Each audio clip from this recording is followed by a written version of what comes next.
Hello friends, this is Nikita. और क्या आपको पता है आज तक 2000 जानवर स्पेस में घूमे कर चुके हैं? कौन से जानवर? अब जरा ये क्लिप देखो। नहीं, ये कोई गली का गोकुलधाम प्रीमियर लीग नहीं चल रहा है, बल्कि ये तो वर्ल्ड एस्किमो इंडियन ओलंपिक्स में खेला जाने वाला एक एक्चुअल गेम है। लेकिन इसको खेलने का कैसे? अब मुझे बताओ, पूरी दुनिया का ऐसा कौन सा देश है जहाँ कोको कोला की पूजा की जाती है? अरे सही में पूजा की जाती है। दिखाओ कैसे?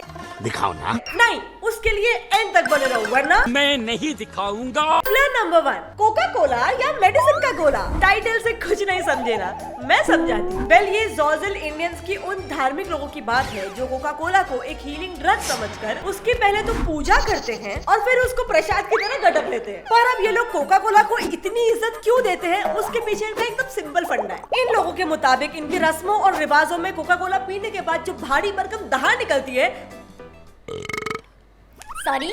उससे इंसान की अंदर छुपी सारी बुराइयां और शैतानी शक्तियां एक ही झटके फटके में बाहर हो जाती है।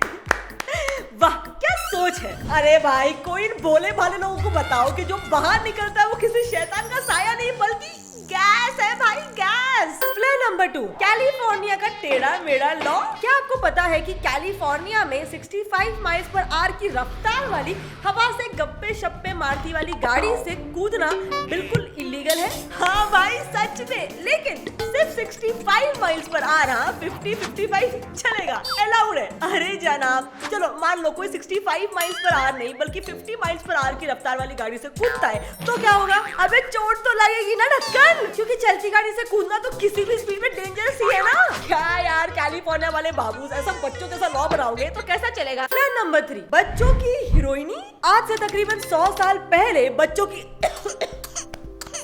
खांसी को दूर करने के लिए उन्हें कफ सिरप के नाम पर हीरोइनी जैसा खतरनाक ड्रग दिया जाता था। विश्वास नहीं होता ना, पर कर लो, क्योंकि मैं गीता में हाथ रखे बिना भी सच्ची बोलती हूँ। हाँ, तो ये हीरोइनी बेयर फार्मास्यूटिकल्स ने बनाई थी। अरे वही कंपनी जिसने दुनिया को एस्पिरिन का वरदान देकर उनका सर, पैर और पता नहीं दुनिया भर का क्या क्या दर्द एकदम मिटा दिया है, वही कंपनी। बेयर्स ने इस हीरोइनी कफ सिरप को 1895 में बनाना शुरू किया था और तब लोग इसके ऐसे दीवाने हो गए कि बच्चों, बुड्ढों, माँ बाप सबको बस यही दवाई चाहिए थी। इनफैक्ट इतनी नौबत आ गई थी कि छोटी से छोटी मोटी बीमारी के लिए तक डॉक्टर खुद लोगों को पर्ची में लिख कर ये दवाई सजेस्ट करते थे। समझ रहे हो मैं किसकी बात कर रही हूँ? ये आज एक ड्रग है, ड्रग जो बैंड है, इलीगल है, और वो ड्रग इतू से नन्हे मुन्ने बच्चे अपने दूध के साथ पी रहे हैं। पर शुक्र है भगवान का कि 1899 में पेशेंट्स ने लत और ज्यादा कंजम्पशन के बाद भी कोई असर ना होने की कंप्लेंट कर डाली, जिसके बाद बेयर फार्मास्यूटिकल्स ने अपने दिल पर पत्थर रख के 1913 में इस हीरोइन को बनाना बंद कर दिया और 1924 में यूएस की काबिल गवर्नमेंट ने भी इस ड्रग को हमेशा के लिए बैन कर डाला। प्लान नंबर 4, बलून्स ने ले ली जान। ये देखो, ये है 1.5 मिलियन गुब्बारों को एक साथ उड़ाने का नजारा, है ना एकदम ब्यूटीफुल। पर इसकी ब्यूटी की स्टोरी में दफन है 2 लोगों के मौत का राज। 27 सितंबर 1986 को Guinness book of world records बनाने की जदोजहद में क्लीवलैंड वालों ने इन नीले पीले रंग बिरंगे बलून्स को पहाड़ की हवा में उड़ा दिया।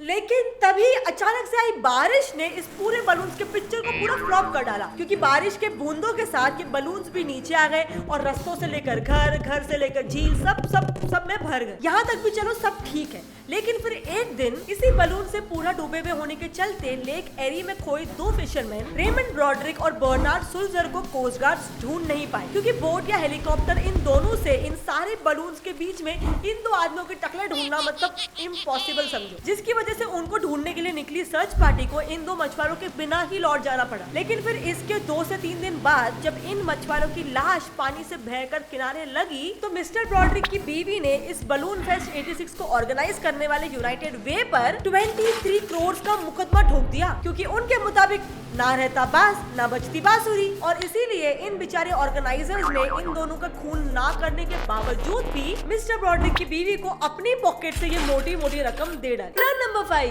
बस एक गैस से याद आया कि दुनिया के इतिहास में दर्ज है एक ऐसी भी बम की दहाड़ जिसने एक बार में 10,000 लोगों की जान ले ली। हाँ, बस एक फाट ने। इतिहास का ये अजीबोगरीब हादसा आज से तकरीबन 2500 साल पहले हुआ था, जब जेरूसलम में रोमन्स का राज था। इसी दौरान जेरूसलम के एक टेम्पल के बाहर 10,000 जूइश लोग एक त्योहार को मनाने के लिए खड़े हो गए थे। पर तभी ही इन जूइश लोगों की पहरेदारी में खड़े रोमन सैनिकों में से एक सैनिक को पता नहीं कौन सा बंगाली बाबा का चूरन चाटने के बाद अपने बम का दम दिखाने का मन किया और उसने इस पूरे जूइश लोगों की महफिल के बीच ही फाट कर दिया। बेटा मौज कर दी।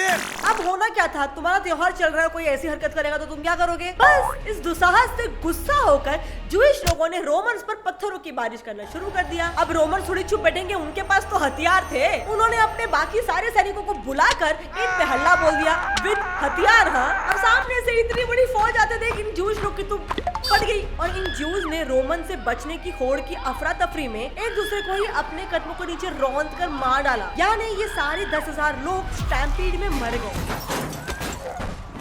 And now, let me remind you again, this is all because of just one fart. Flirt number 6. Leonardo da Einstein आज से तकरीबन 500 साल पहले बनाया गया था दुनिया का सबसे पहला ह्यूमनॉइड रोबोट हुआ। और नहीं, कोई चश्मा पहने माइक्रोस्कोप में देख रहे किसी साइंटिस्ट के द्वारा नहीं, बल्कि होशियार व खबरदार व पेश है इस रोबोट के रचयिता लियोनार्डो डा विंची। सही पकड़े हो, मोनालिसा की पेंटिंग बनाने वाले पेंटर की ही बात कर रही हूँ। दरअसल बात यह है कि सन 1950 में लियोनार्डो की एक स्केच बुक की डिस्कवरी चैनल हुई और इसी किताब में इन्होंने बना रखे थे कुछ जर्मन और इटालियन जंग के कपड़े पहनने वाले रोबोट्स, जिनका पूरा रोबोटिक सिस्टम तारों और चरखियों से जोड़ा गया था। इतना ही नहीं, जब 2002 में रोबोटिक एक्सपर्ट मार्क रोशाइन ने इस स्केच को देखकर इसका एक पूरा डिट्टो नमूना बनाया, तब वहाँ मौजूद सब एकदम हक्के बक्के रह गए, क्योंकि ये रोबोट्स उस जमाने में डिजाइन होने के बाद भी एकदम ज्यादा फंक्शनल थे। ये बैठने उठने के साथ साथ अपनी गर्दन, हाथ, पैर, मुंह सबको मोड़ सकता था। तो हुए ना Leonardo da Einstein. Flirt number 7, experiment के नाम पे शोषण। अब मैं आपको बताने वाली हूँ उस साजिश वाले गड़बड़ घोटाले की बात जो कनाडा अपने ही देश के आदिवासियों के साथ रचा करती थी। मतलब ये लोग 1940 से लेकर 1950 तक अपने ही देश के लोगों को जानबूझकर अपने ही देश के बालकों और उनके पालकों को ना तो सही राशन दे रहे थे और ना सही दूध पानी, ताकि इन आदिवासियों का सरवाइव कर पाना लिटरली बद से बदतर हो जाए। और ये सब क्यों? बस इसीलिए ताकि इन लोगों की भुखमरी की आग में छौंक कर ये लोग अपने एक्सपेरिमेंट्स परफॉर्म कर सके। मतलब पहले वहाँ के लोगों को भूखा मारो, फिर अपने विटामिन्स के डोज वाला प्रसाद चढ़ाकर अपने विटामिन्स की पावर की जांच पड़ताल करो। इतना ही शौक था विटामिन्स की पावर टेस्ट करने का तो खुद पे कर लेते। आए बड़े साइंटिस्ट कहेंगे। चल फ्लर्ट नंबर 8, कान खींचो गेम। आप सबके लिए एक डिस्क्लेमर, जरा अपने कानों की खिड़की को इस तरह बंद कर दो, क्योंकि अब आप जो देखने वाले हो उससे आपको दर्द होगा, बहुत दर्द होगा। दर्द हुआ? यही सोच रहे हो ना कि अब ये क्या नया झमेला है? तो अपने दिमाग के घोड़ों को जरा फुर्सत की घास डालो और मेरी बात सुनो। ये है ईयर पुल कंपटीशन और इस खेल को खेलने के लिए दो लोग अपने अपने कानों में एक 2 फुट की लंबी रस्सी को अटका के अपनी ओर खींचने की कोशिश करते हैं। हाथ से नहीं, कान से। और जिसने सामने वाले के कान से रस्सी सबसे पहले खींच ली, समझो वो सिकंदर। ये गेम कॉम्पिटिटर्स की दर्द की चरम सीमा को परखने के लिए खेला जाता है, ऐसा इनका कहना है, मेरा नहीं। लेकिन ये गेम कोई मामूली गेम नहीं है, बल्कि ये गेम तो 1961 से हर साल वर्ल्ड एस्किमो इंडियन ओलंपिक्स में तक खेला जा रहा है। वैसे इंडिया में भी ये गेम काफी कॉमन है, स्कूल कॉलेजेस घर में यही तो खेलते हैं ना। फ्लर्ट नंबर 9, पीता हूँ गम भुलाने के लिए। मुझे पीने का शौक नहीं, पीता हूँ गम भुलाने के लिए। पीता हूँ गम भुलाने को। इसके धुन पर अपना पंख फड़फड़ाने वाली फ्रूट फ्लाइज आखिर क्यों लेते हैं शराब का सहारा? नहीं समझे?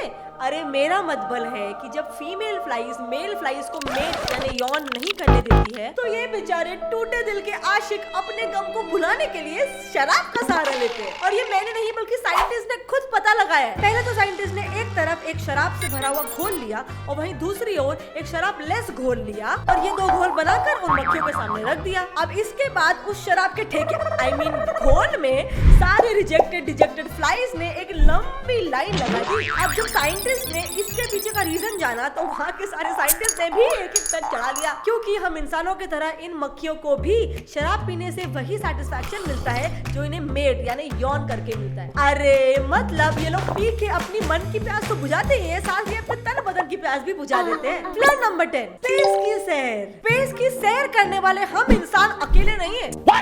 हाँ, मुझे भी ऐसे ही झटका लगा था। तो आखिर वो कौन है जो हम इंसानों को स्पेस की रेस में पीछे छोड़कर आगे भाग रहा है? तो बालक को हमें हराने वाले लोग हैं जानवर, हमारी धरती के ही जानवर। इनफैक्ट फ्रूट फ्लाइज ही वो पहली प्रजाति है जो सन 1947 में सबसे पहले स्पेस पे पहुंची थी, जिसके बाद तो इन जानवरों की निकल पड़ी, क्योंकि तब से लेकर अब तक 2000 जानवर स्पेस में जा चुके हैं। इस स्पेस की सैर करके आए अनुभवों की लिस्ट में अपना नाम रोशन करने वाले जानवरों में कुत्ता, बिल्ली, बंदर, गिनी पिग्स, फिशेस, जेली फिशेस से लेकर मेंढक, मकड़ी, चींटी, टारडिग्रेड्स, यहाँ तक कि कॉकरोचेस तक है। लेकिन अब वक्त आ गया है मेरा सबसे फेवरेट पार्ट का, रिडल पेश किया जाए। आखिर वो कौन बेचारा है जिसे डूबता देख कोई बचाने नहीं आता? इसका जवाब नीचे कमेंट सेक्शन में बताना विद आज के सबसे माइंड ब्लोइंग फैक्ट्स मेरे दिल के लिए। और वीडियो पसंद नहीं आई ऐसा तो हो ही नहीं सकता, इसीलिए मेरे वीडियो को एक लाइक कर दो। और अगर आपको ऐसे ही फ्लन यानी फन लर्निंग करते रहना है तो मेरे चैनल गेट सेट फ्लर्न को सब्सक्राइब कर दो और वो नीचे दिया गया बेल आइकन भी दबाओ विद ऑलवेज का ऑप्शन ऑन, वरना फ्लन की नेक्स्ट वीडियो की नोटिफिकेशन को बिल्कुल मिस कर दोगे। मिलते हैं अगले वीडियो में, तब तक के लिए कीप लर्निंग, कीप ग्रोइंग। जय हिंद।